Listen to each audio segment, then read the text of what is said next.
Hi everyone, this is Bella, the founder of the Embody Wellness Institute, speaking to you from Ubatuba, the state of São Paulo in Brazil. I bring you videos about pleasurable wellness and the role of pleasure in living with vitality, health, and purpose. And today I want to get into kind of the opposite of that. What happens when we live in a state of fear, with insecurities, when we're vibrating that inability to get out of our comfort zone?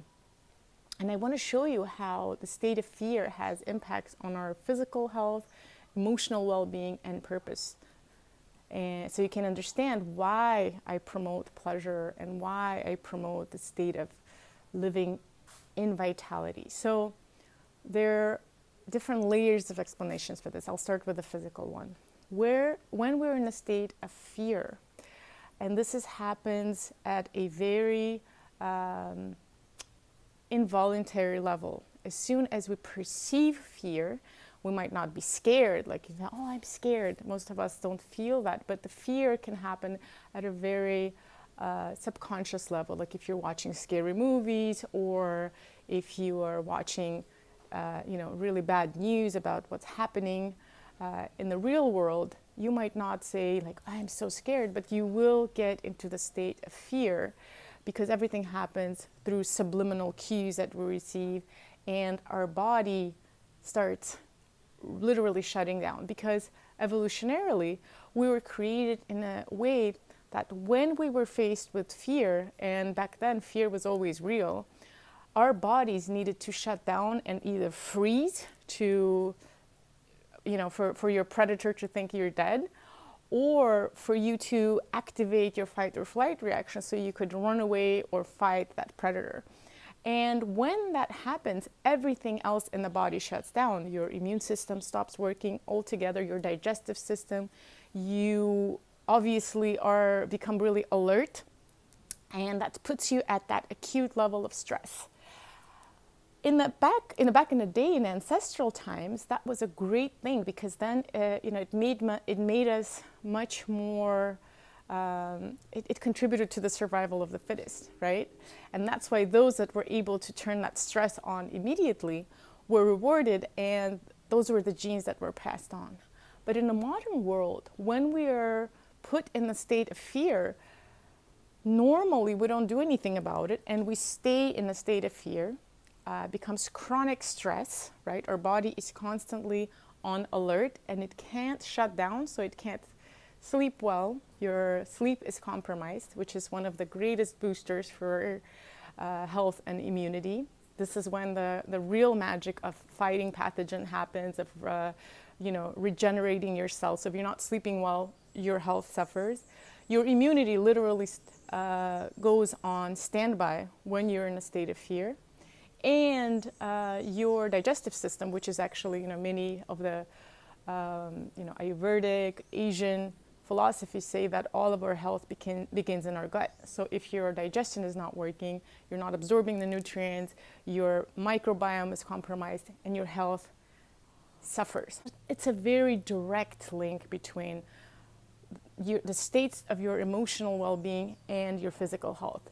Much more direct than we would like to believe. So getting yourself out of fear and experiencing positive emotions is of paramount importance for our health. That's our physical health.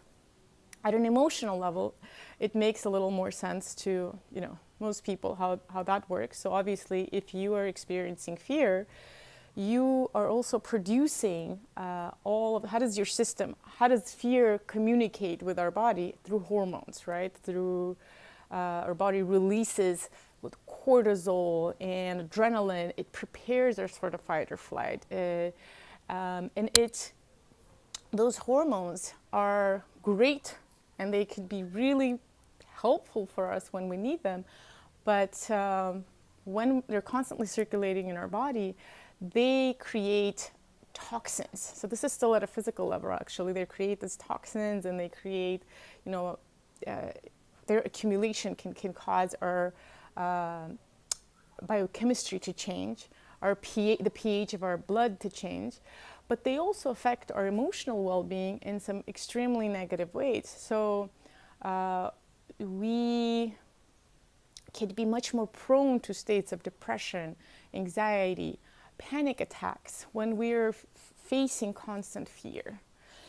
When we're facing, or even small insecurities added up, they end up putting us in that state where we're not able to shift into states of well-being, and eventually that creates a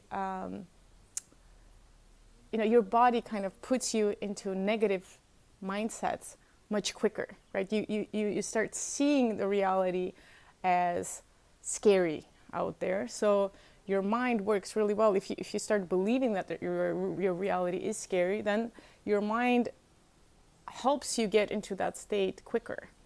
And it was also an evolutionary thing because we were created to be efficient, right? So if you were living in a war zone or if you were living in a danger zone, you had to kind of get into that mindset quickly. So the more you expose yourself to scary information and scary films and scary news, the more you end up becoming good at fearing, becoming good at getting into that state, and your mental well-being suffers dramatically. And what does that do to, looking for a purpose, living life aligned with our authentic self? It completely precludes us from living our dream life because, stepping out of your comfort zone, going into the places where you feel slightly scared, uncertain, that's where the real life begins. This is where your real, when you face your fears, that's where you really start looking at the places where you can contribute most. Because if you're constantly in your comfort zone, you're most likely not facing your own fears, you're not facing your own insecurities, you're not facing your own limitations, and so you're stuck at a level where you're fine, you have your job and you take care of your kids and you have your family, but you're sort of operating at a suboptimal level. So in order to go through personal development and growth, one of the most powerful ways is to look at your fears, to go beyond your comfort zone, to look at things that scare you a little bit. And that's where you start growing. That's where you actually discover your truest purpose. So as you can see, being in a state of fear is the greatest enemy that we can potentially have. So anything that you can do to get out of it is the best thing you can do for your health, your emotional well-being, and for living your life authentically and with purpose. Follow me, and we will be talking about a lot of incredible subjects coming up.